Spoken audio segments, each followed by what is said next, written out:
I'm Ashley Clancy, Chris Nicholls, and we've got 3 students with us as well, Yogi, Pete and Callum, and we hope to take questions at the end, but you may want to direct your questions to them, and I'm sure they'd love to answer them for you. The diamond model. Have been talking to a number of people in the hall about this, and it's certainly a structure that is new to some people.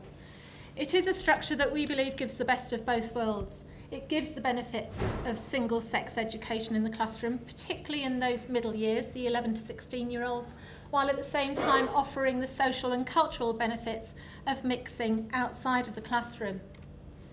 Oh, wrong way.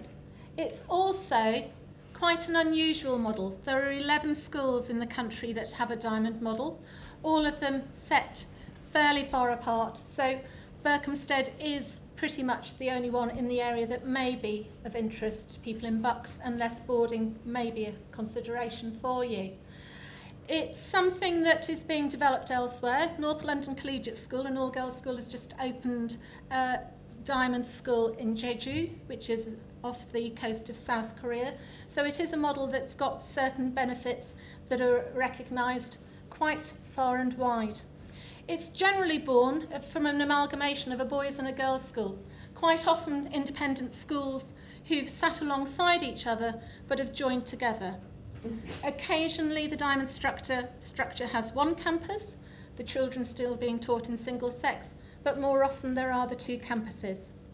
If the principal was here, he would tell you that he's one of the diamond geezers, because the group of heads who lead these schools get together to discuss some of the issues that perhaps you might want to discuss with us and some of the broader implications of having the diamond structure. So the model in front of you really gives an idea of where it's at. The prep schools are taught boys and girls in co-ed classes. In Berkhamsted, from 3 to 11, they're mixed. We then separate them when they move into year 7, into the secondary school, and they're taught in the classroom completely separately, all subjects between the ages of 11 to 16. They'll mix outside of the classroom in co-curricular activities, societies, trips, drama, music, and those things, and then come back together once they've completed GCSEs for the co-ed 6th form, studying AS and A2. Thank you. Good afternoon, everybody.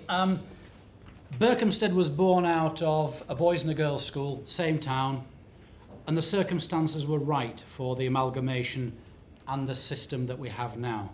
And I think that has to be in place. It's a difficult situation to manage, but what it's allowed us to have is what we call the big school infrastructure. So I'll stand here and say we want for nothing, because we have, if you like, the purchasing power of a big company.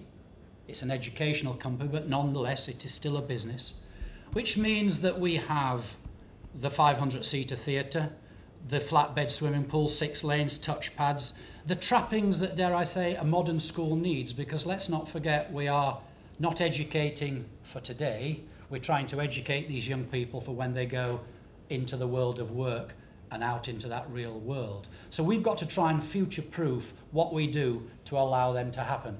It's a catching-up game, make no bones about it, but that's what we have to do. And because we've got that infrastructure, we've got the playing fields, we've got the theatre, we've got the pool, we've got subject teacher specialists, it not only affects the boys and girls in their respective senior schools, but it also affects the children in the prep school.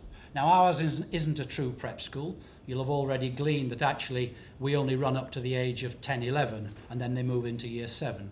The traditional prep school model in Bucks and Hertfordshire and around the country is obviously 13 plus. For boys mainly, though one has to say girls do tend to move at age 11. So we've got that flexibility. So from our perspective, it means that specialist teachers, modern languages for example, scientists for example, mathematicians can teach right the way through. They have to be certain quality of people to do that, because not all of us are equipped to teach a 9-year-old maths and a 19-year-old maths, but some people are, and therefore part of our management structure is to make sure that those people get out of their job what they need, as well as obviously delivering to the children. So the larger picture is there, but I think the key to being a successful diamond school is that you have everything in a relatively small compartment. So as you probably gleaned from the previous slide, the previous slide, if I go back, that we actually can offer that teaching across, and the children are in a school where there's 430 boys in my school, which is relatively small for a senior school.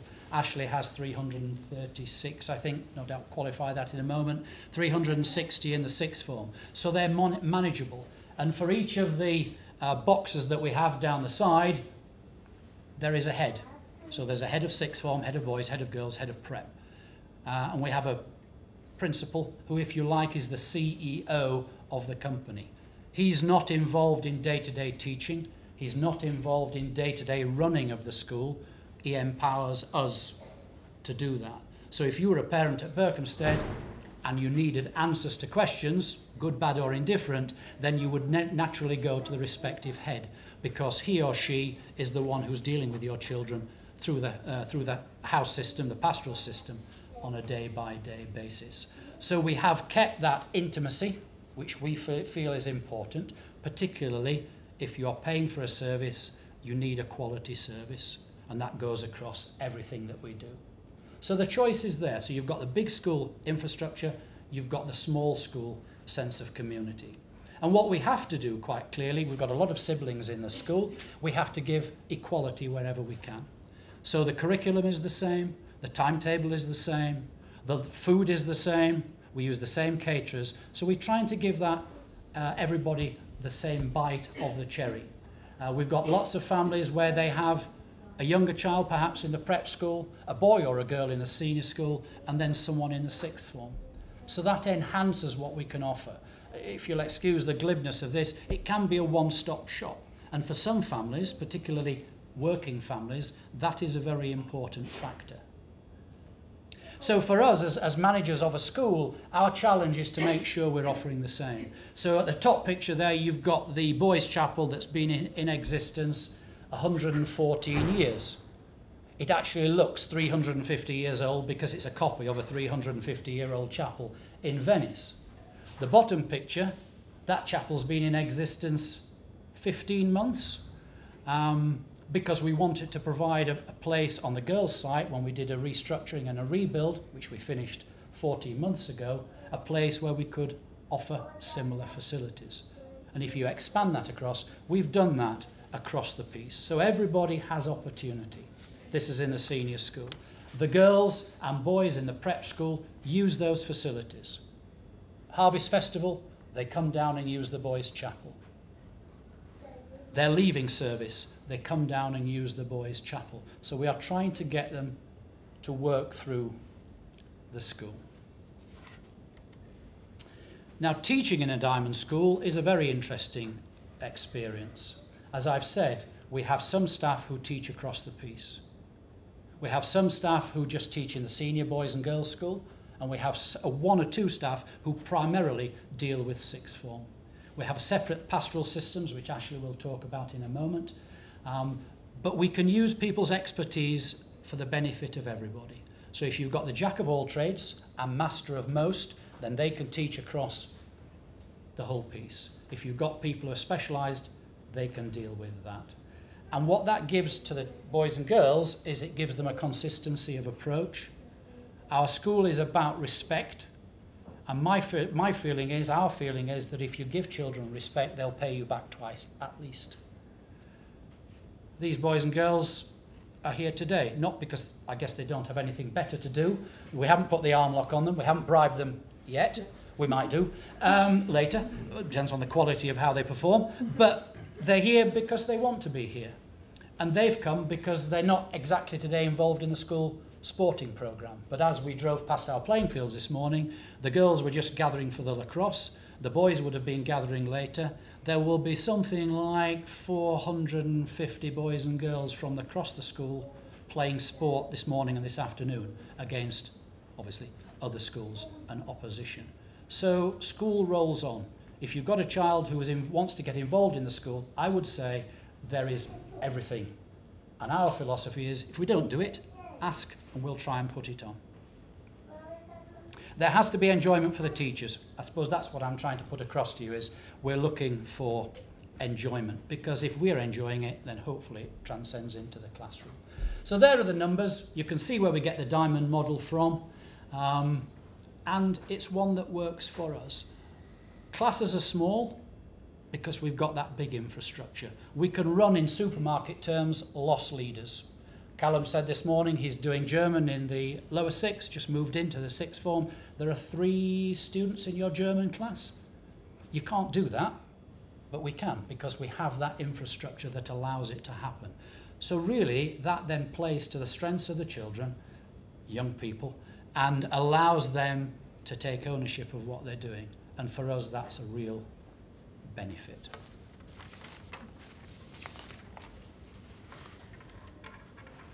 Outside of the classroom where the children are taught their academic subjects, in Berkhamsted, in the diamond structure, the 11 to 16 students are organised into a house system.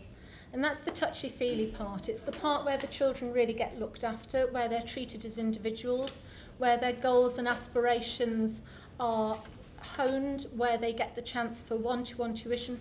We have between 50 or 60 children in a house in our vertical structure who are supported by 6 teachers, all academic teachers, and the children will do competitions, they'll have fun there, and they'll target set, they'll have a terrific time in many ways, benefiting from being treated as individuals. The teachers in the classrooms, if there are any issues to do with any children, it all goes through the house system. And the other benefit is the vertical structuring. So we have children from 11 to 16 all in the same houses. The older children act as role models, and they support the younger children as they come through, whether they be children that start in year 7 or in year 9. But perhaps it's in the classroom that we ought to focus a little bit more attention, because that's the bit that takes away from the co-ed that we're doing outside of the classroom for those critical 5 years where the students build up to their GCSEs. I think we generally would accept that teaching the children single sex really allows them to hone their study skills. It allows them to develop their confidence. It allows them to be more reflective. It allows, in effect, the teachers to hone their teaching methods to perhaps those that suit the individuals in the classroom best. And by the time the children have finished their GCSEs, they're usually pretty secure in what their study skills are. They've got achievements under their belt, and then are ready to embrace of moving into the co-ed sixth form. But I think the other benefit of single sex, whether or not you argue results are better or not, and you can find evidence to support the fact that girls' results are better than boys, that it happens more in a single-sex school or it happens equitably in co-ed schools. I think what is fundamental is that the nonsense that can go around as the children hit adolescence is lost. When I first started at Berkhamsted 6 years ago, there was an open evening. And Sophie Street, I can still remember. Sophie was one of the most streetwise girls in the school. And there were parents that went up to her. Do you remember her, Mr. Nicholls? And there were parents that went up to her, were looking round and said, "So do you not miss the boys in the classroom?" And she said, "No, we get an opportunity to see them as much as we want out of school." She said, "We can just focus on what we need to learn when we're in the classroom." And that was really interesting, because as a child, I thought she would be one of the girls who would have said, "You know what, I really would quite like to be in a co-ed class," but she didn't. And I think that message comes through again and again. Also, I know the sixth form really embrace the opportunity when they do get a chance to mix when they've finished their GCSEs, which is what these guys have just done. Is it me now? It is. We're doing quick turnaround. There you are. We call ourselves Hale and Pace, Morecambe, Mindy, it depends really. So you can see that actually sometimes we have to dress girls up as boys. If you can't see from the back, this girl's got a moustache. It's only drawn on. And sometimes in single-sex schools, boys have to play girls. Now, usually, that's fantastic, but sometimes it's not. Of course, unless it's Shakespeare, in which case you never know whether they're boys or girls. But single-sex in the classroom, in my estimation, is a winner. My girls, I've got 2 girls, So I can actually say I teach, deal with boys on a day-to-day basis, but I've got 2 treasures at home, and one's left now, but anyway, at home. And when I've asked them the question, girls, what's it like growing up, in a single-sex school? Do you miss the boys, etc., etc.? And their answer to me was, Dad, we've got as many friends who are boys as girls who are friends. And to a father, that's manna to your ears, because they're just friends, and that's all you want as the children are growing up. And even now, when my youngest daughter, she's 24, she's living with us at home. She has a gathering at home. The boys and girls that I know well, the boys particularly, her mates come round and they have a fantastic time. And they're exactly that. They're friends. And to me, as a dad, that's exactly what I would want. And I think that has been fostered through the auspices of the school. And we've been talking with our students here this morning about that transition. And it's illuminating for us, obviously, to spend quality time with them, just chatting, which often we don't have chance to do. So the wide opportunities. I've already alluded to some. If you're a sportsman or woman, whatever you want to do. If you're interested in chess, drama, debating, public speaking, general knowledge quizzes, you're a chef, it's all there. We try and give whatever we can. And our philosophy is very simple. If we don't do something, ask. If it's not working, tell us, and then we can do something about it. We have pupil power to a point in what we call the student voice. We have school councils, so we're getting regular feedback from the children. But the opportunities that they have is because we've got that big infrastructure. We've just installed now, last year, 2nd year running now, 3 weeks into it, a co-curricular programme at lunchtime. We have 84 activities ongoing over 2 extended lunchtimes, Wednesdays and Thursdays. And they range from Sudoku solving, knitting, model aeroplane club, playing the stock market, Monopoly money, you're all right. There are 1,001 things that they're doing. And the children are coming forward and saying, can anyone take this club? And of course, it all depends on your staff. So from a management point of view, we need to make sure the staff are of the calibre that you are looking for and we're looking for. In other words, they're crackers in the classroom, but they also bring extra things, because that's what makes our school tick. They don't go home at 4 o'clock. The children certainly don't go home at 20 past 4, which is our finish time. The day before yesterday, I was back to do something else in the evening, and there were some boys just going home at 20 past 7. Now, to me, that's far too late, but they'd done some physical activity, then they'd done a bit of homework, so they said, and then they'd been playing fives, which is a handball game we play. So it's important to us that they feel that they can come to school and then stay at school and hopefully manage their time. So co-ed outside the classroom, it can be anything. This is a problem-solving day that we had. So they're working with big, I don't know what it is, Lego type stuff, building. And they're working together. This is part of that process of bringing them together. We have maths challenges where the boys and girls work together. We have these problem-solving days. We've just introduced something called Bushcraft. So the Year 9 girls last Wednesday went and had an experience of lighting fires, building bivouacs, toasting marshmallows, cooking fish, etc. The boys are going to do the same this time. So we can't always do it together, but they're having that shared experience. And then, of course, the wider community. This is a picture of a sixth form. So the boys and girls naturally mix together. This is one of our major productions. So drama is big at school because it's a great leveler. You can, as I say, you can take part in that. We have major productions for every year group at least once a year. And the way it usually works is 13, 12 and 11 work together, 11, 10 and 9 work together, 9, 8 and 7 work together. So you've got people who've been through the mill and have come out the other side and take that expertise on, and you've got the youngsters coming through. So that the house structure, the vertical structure that Ashley talked about, goes through everything. You want the older ones with the experience and the understanding to actually help the younger ones and put them at ease and help them come through and not make the same mistakes. So the idea of the big school with lots of expertise means there are a huge range of sporting opportunities available as well.